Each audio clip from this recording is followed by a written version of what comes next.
Welcome to We're the Harrises after a big championship football weekend. We've got Shelby Harris, current NFL star. We got Chris Harris Jr., perennial Pro Bowler and champion of Super Bowl 50, and myself, 10-year veteran and champion alongside Chris Harris Jr. Well, boys, for first down, we got to start with the Denver Broncos losing to the New England Patriots 10-7 at home in a game that had every single kind of weather you could have. How come the Broncos lost? No Bo Nix. But also, that's not the biggest issue. The biggest issue was that they didn't have the wind in the third quarter. Like, we can talk about everything else, but we all knew it was a snowstorm coming towards the end of that game. So when they finally did get an opportunity to have the wind to their advantage, you couldn't see anything. It was already a full-blown snowstorm. That has to go into the preparation. The weather obviously is a big deal. We knew about the weather coming into the game, and they just let it take control of the game. The weather was a complete factor in that game, in a game where the run game couldn't get started in the second half. There was no chance at throwing the ball in the second half. So pretty much by the time the weather started, whatever the score was going to be the score.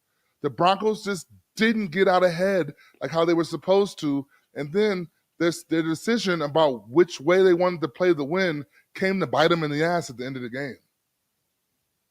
Yeah, the Broncos lost this game definitely in the second half. But, the first half, they had great momentum. They dominated the first half. And yardage was on the New England side of the field pretty much the whole half.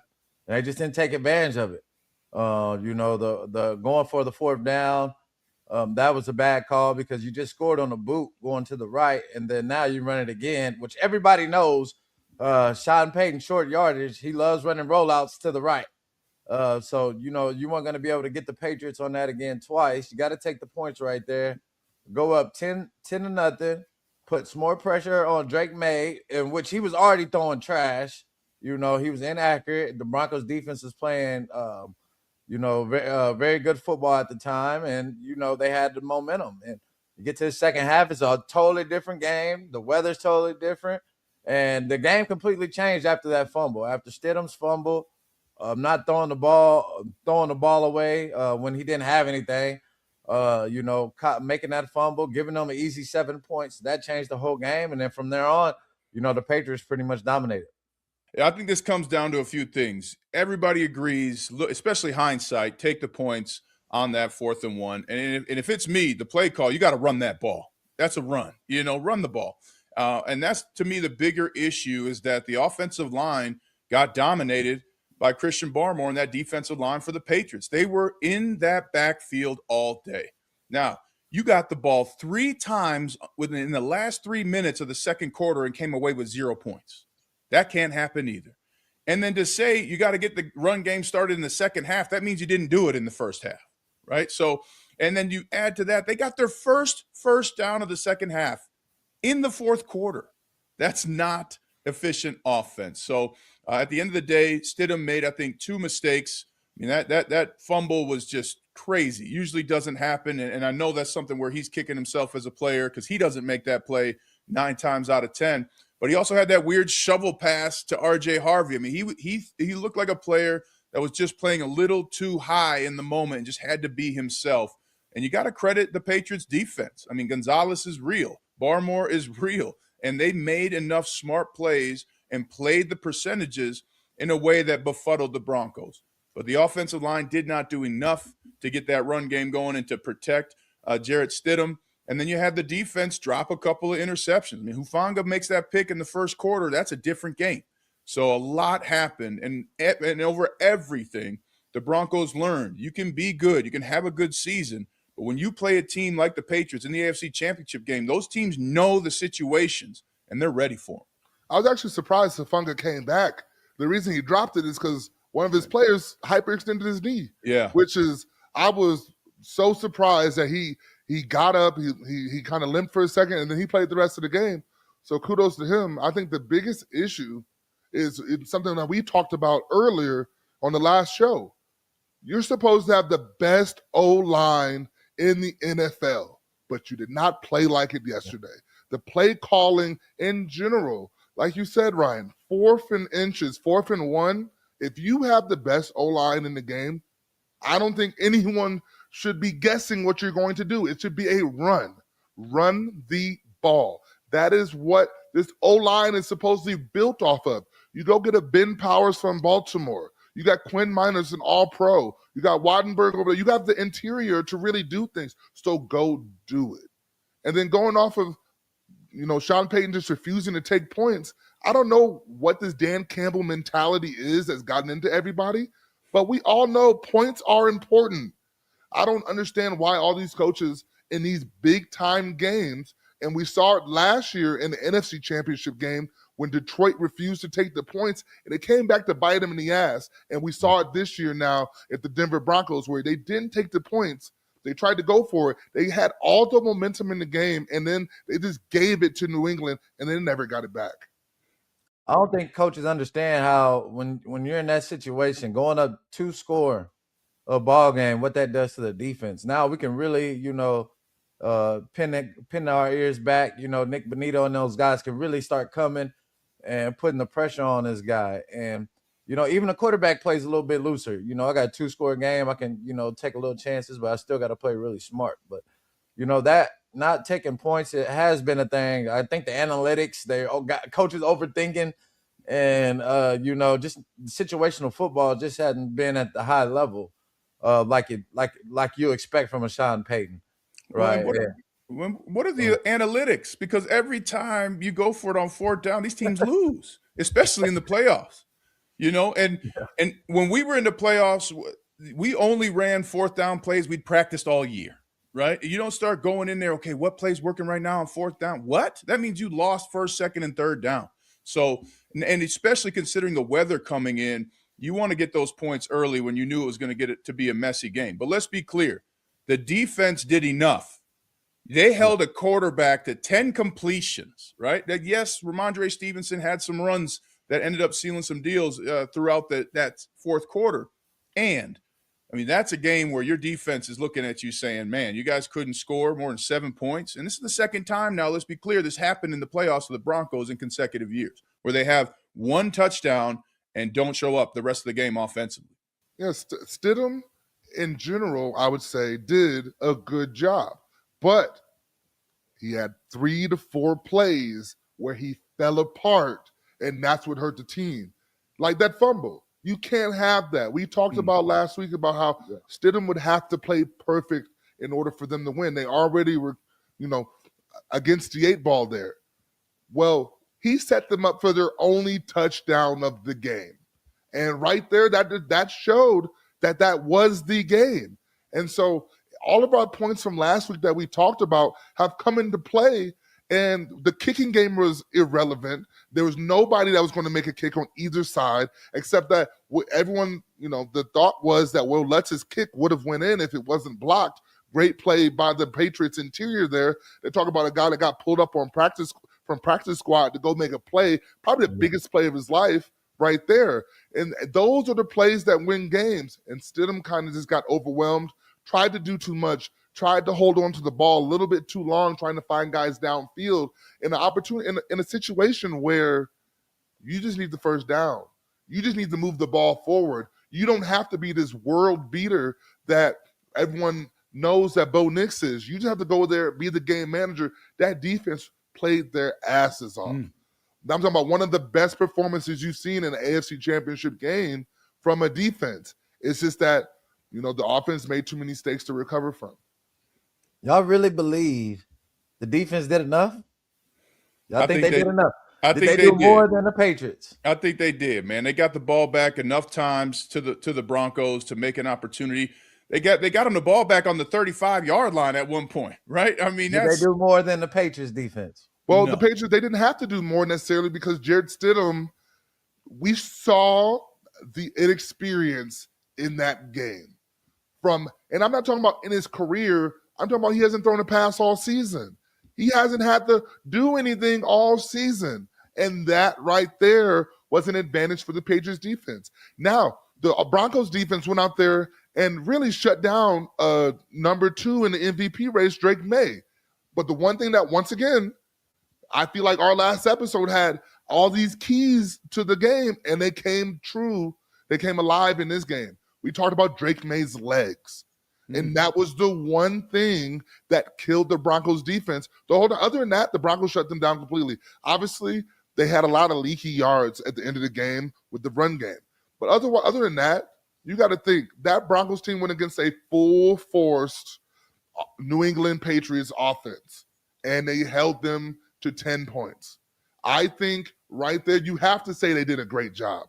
Now, on the other end, the bar was a little bit lower because they weren't playing a Bo Nix-led Denver Bronco offense. So in my eyes, that Broncos defense did outperform the New England Patriots defense. It's just that, certain mistakes here or there set it up that the Broncos lost that game. Well, and Jarrett Stidham offensively, to your point, Shelby, what that inexperience looked like was he was taking super deep drops. I mean, 10, 11-yard drops, that's impossible for an offensive lineman to block. And then he's rolling out the back. So, right. So those are day one quarterback things that, I don't think Stidham realized he was doing. And that's what we call game slippage, right? He had a couple of passes that were behind his receivers. The timing was just a little off. So does Bo Nix make a difference? You absolutely want to say yes. And those plays were out there. But it came down to that offensive line just not being able to run the football and the dominance of the Patriots defensive line. If they hit that first screen that Stidham threw in front of Marvin Mims, that's a possibility for a touchdown right there. Ooh. They had opportunities to make plays.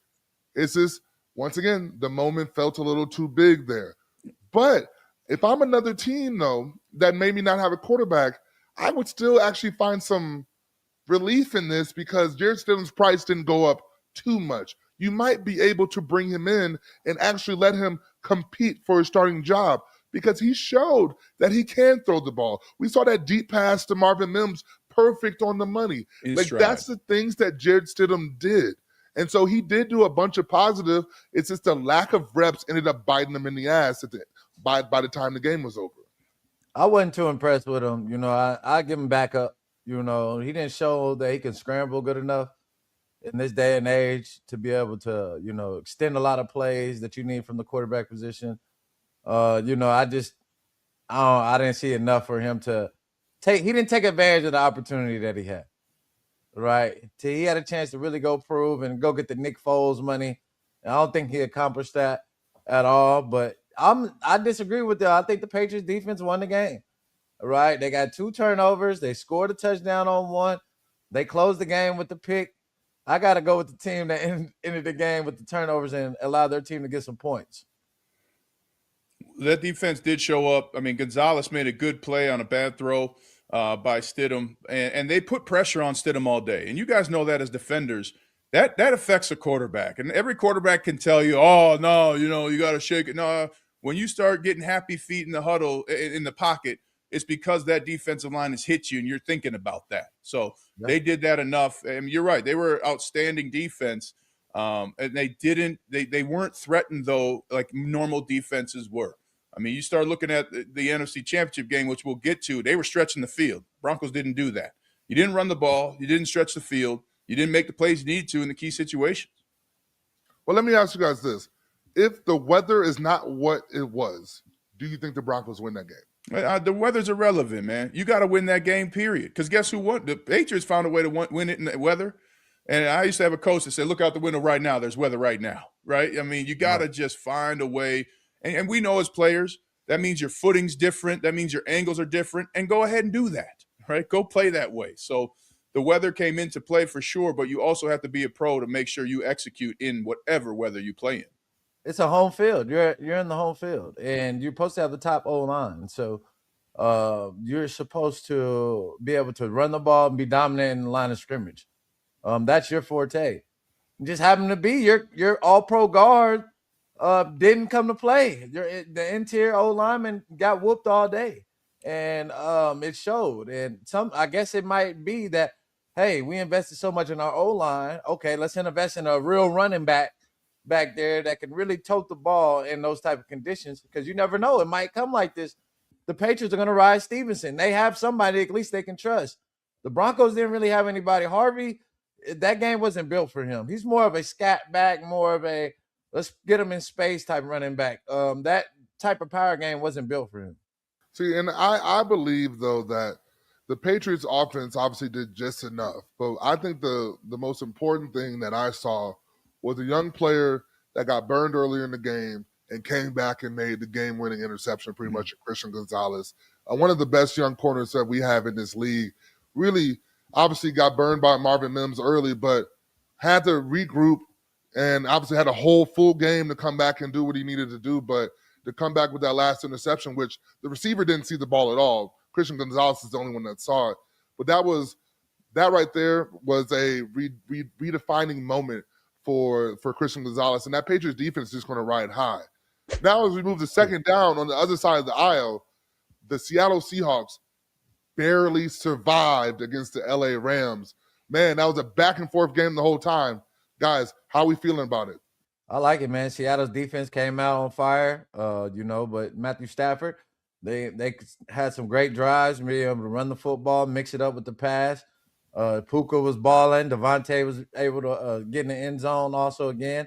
But it just comes down to Seattle's defense is just, they made more plays.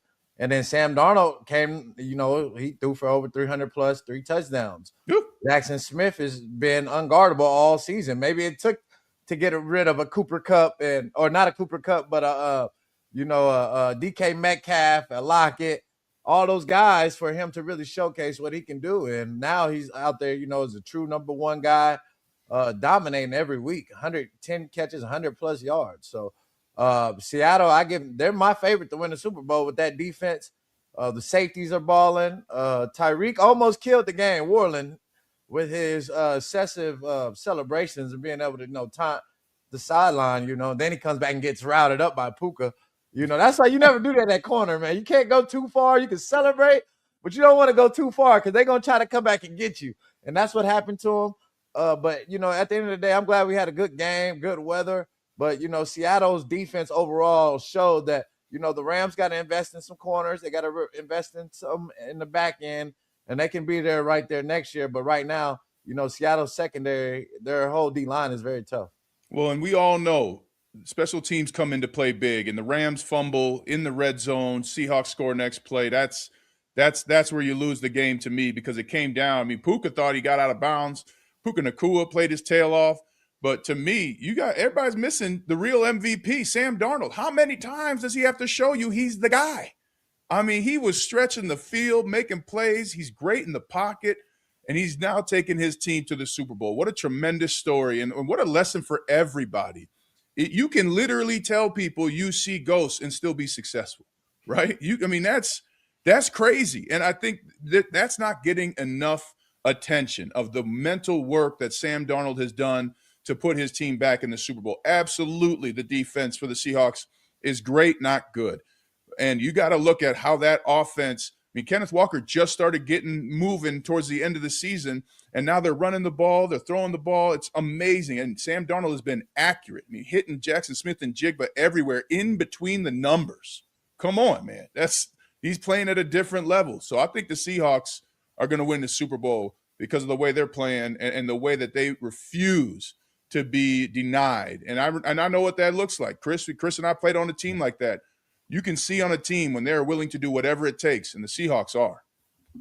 That Seattle Seahawks offense is one of the most interesting offenses I've seen in a long time because they don't necessarily give the ball to many people. You know who the ball is going to. You know it's going to Kenneth Walker, K9. He's going to run the ball nonstop. They're going to do deep passes to Shaheed, and they're going to do anything possible to get JSN open. That's their offense. And it has been the Rams' kryptonite. The Rams' defense couldn't stop a single thing yesterday, and that was the difference in the game. The Seahawks got 1 more or 2 more stops than the Rams.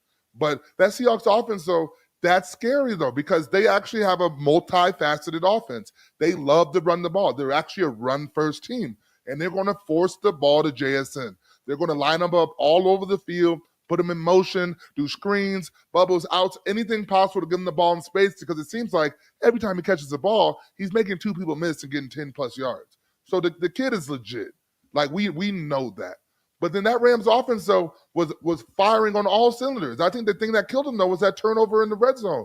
When they caught the punt and he dropped the punt and the Seahawks got the ball in their own red zone and scored after, that's what changed the game. Mm-hmm. It made it that the Rams were fighting from behind the whole time trying to catch up. But that Rams offense was balling. You got to think Blake Corum, Kyron Williams, Devontae Adams, Puka, Kobe Parkinson, who had a huge drop. And I know he would have loved to have that back against his former team, the Seahawks, because that would have been a huge play for them. But the Rams have so much to build on. And also, I guess the question is a Matt Stafford coming back next year?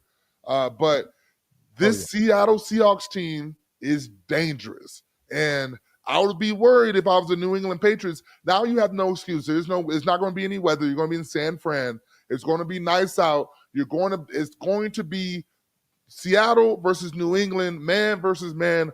Who's going to win? And I can't wait to see it. Well, you got to remember that offense for the Seahawks, too. They changed the snap count. Hello. You know, I mean, they go on the quick count. They go on the 2. They go on a double cadence. And then they go on 1. I mean, those are the little things you have to do offensively. And when you contrast the offense you saw from the Broncos to those Seahawks, Broncos went on 1 all game. When you guys play defense, how much easier is it when you know the snap count all game? Oh, right? I love it. Easy. And so you don't make the defense guess, and that's what makes this offense for the Seahawks so dynamic. The snap count's creating hesitation. You know what's coming, but you don't know when the ball's being snapped. Now you got a defense thinking and communicating while you snap the ball. So it's a phenomenal offense. Rick Dennison, one of my longtime coaches, coached with Chris and I. He's on that staff. He understands you have to use that snap count. I mean, Peyton Manning used it almost every play. But it's amazing to me how these offenses go on 1 and expect to have success when you can have tremendous success with less than talented players because of that hesitation you create to the defense. Right. When you see Seattle, you know, they got Clint Kubiak out as the offensive coordinator, right? So they're bringing that same West Coast offense, another sprinkle of Sean McVay or Kyle Shanahan, you know, or our head coach, Coach Kubiak, right? They're bringing that same system in there, and he's just being creative. They're putting Jackson Smith all over the field, lining him up in the backfield, motion. It's hard to get a hold of these guys. And if they could be able to run the football, when you look at the Seattle and their defense and how they match up with the Patriots offense, it's an easy game for them. I'm not fearing Bodie and Stephon Diggs. They can't run past me. I'm bigger than them. We're all 6'1" in the back end. We're physical, and we can run with you guys. So, you know, our biggest matchup was versus the Rams, versus those receivers. And now, hey, we feel very confident of matching up against the Patriots. Don't forget about that last Super Bowl matchup between the Seahawks and the Patriots. The Seahawks were the favorites, and the Patriots went in there and closed the door on them. So it doesn't necessarily matter who is on these teams. You still got to go out there and play the game, and I think that's the most important part. Well, I don't think you're going to – from what I saw this season and the playoffs particularly, I don't see the Patriots being able to score 37 points, 35 points like that. Mm-hmm. You know, I mean, that was a shootout. You're absolutely right, Chris. That kind of was the Super Bowl. Now, you got to go and do it still. But if I'm Seattle, I'm licking my chops getting to this game. And you get the chance to out-physical the Patriots, and you get the chance to change the narrative for every single player on that team. I mean, let's be clear. Everybody thought Seattle was irrelevant, right? Geno Smith was out there for a while, and they get Sam Darnold. Nobody thought they would be in the Super Bowl this year, and here they are. So they've proven everybody wrong by believing first and early, and that team is going to be a difficult matchup for the Patriots. Well, now we've already been talking about this, but for third down, Super Bowl predictions. You know, we've already had this conversation a little bit, but let's go into more depth about it. Ryan, how are you feeling about this Super Bowl? I know you said you're a Seahawks fan and you think this Seahawks team is going to win, but what about the Seahawks team is going to make them win this game over the New England Patriots? Well, I think it's one of the players you mentioned, Rashid Shaheed. I mean, he's a dynamic player. Special teams is going to come into play. Yes, you assume Sam Darnold and Jackson Smith and Jigba are going to do what they're doing, that Walker's going to have somewhere between 75 and 105 yards rushing. But then you add the Shaheed and Cooper Kupp factor. That, to me, you know, they haven't really unlocked the Cooper Kupp package. He's not the same. He doesn't have the same speed. and he is a vet, right? So he knows how to get ready for this game.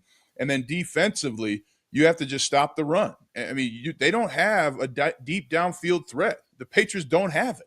All their passes, and I know from playing with Josh McDaniels, all those passes are 5 to 15 yards, right? They're doing levels. They're not trying to do the big play. They're trying to get to 3rd and 2, and it's worked for them.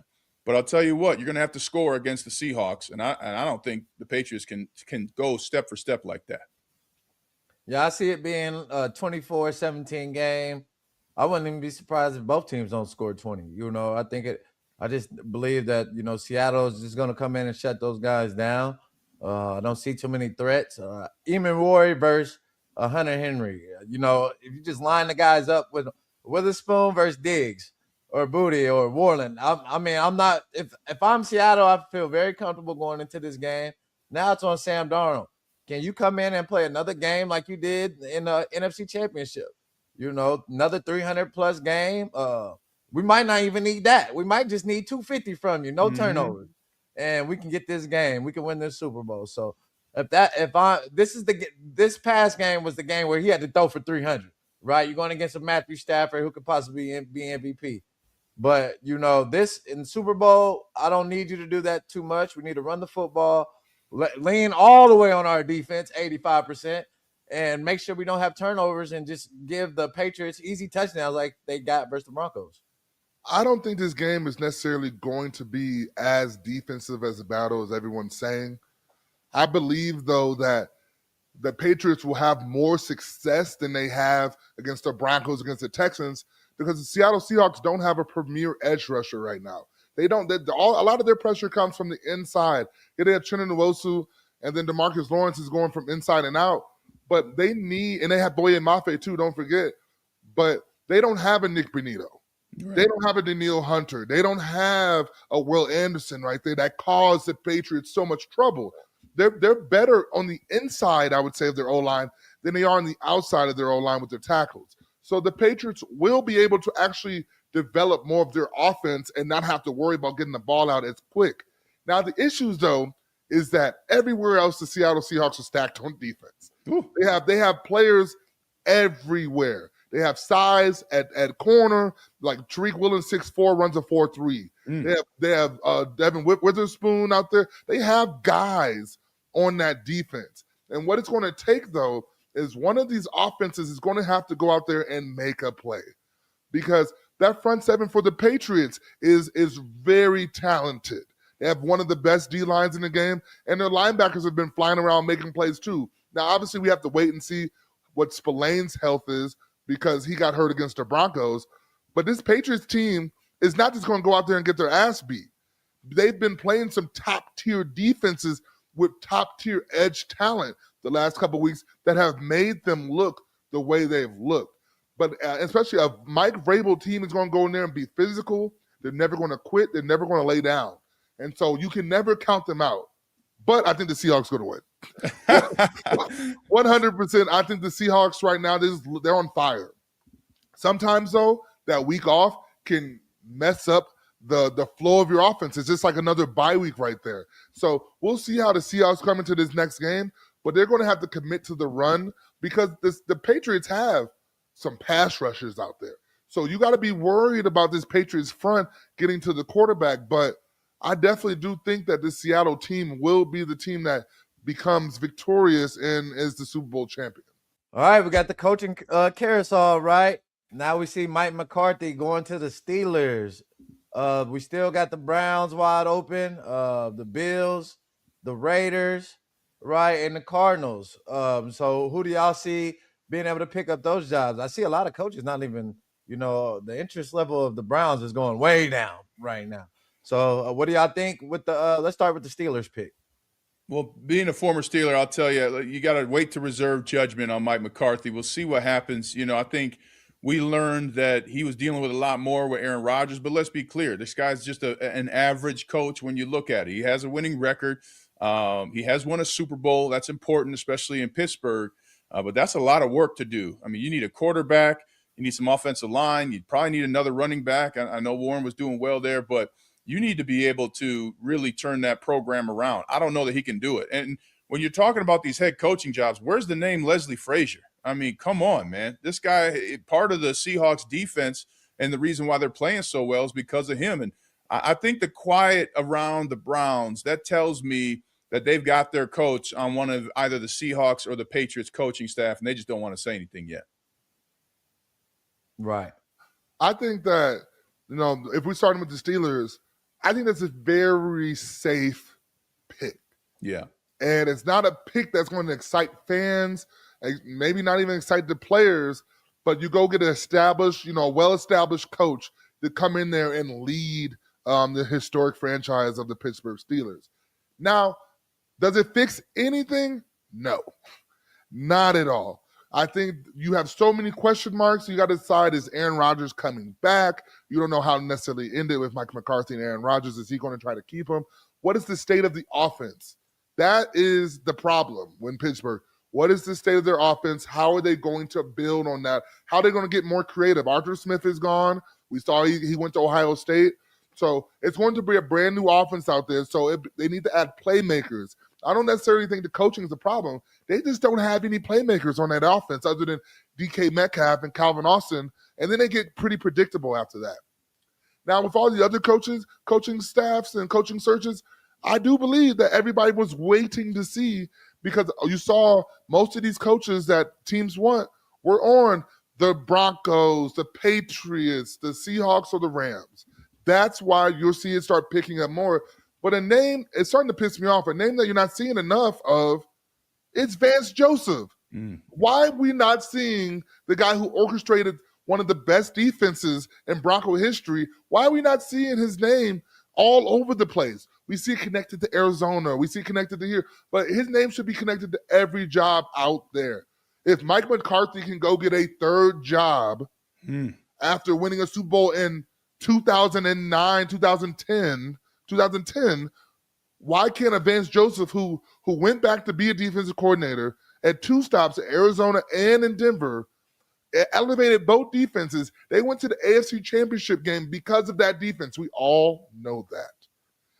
He went there because of that defense. That defense played well enough yesterday to win that game. They could be a Super Bowl team right now, and I'm not hearing his name enough.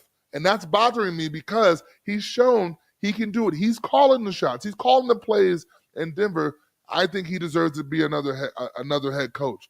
But in Arizona and Cleveland and Vegas, it's going to be interesting to see who they pick, because these are franchise-defining hires. Yes. It's either we go completely downhill from there, or we find a coach that's going to elevate us and take us out of the bottom. And so those decisions are going to be huge. It'll be very interesting to see who they choose, or if they're going to go young or they're going to go try to find somebody established.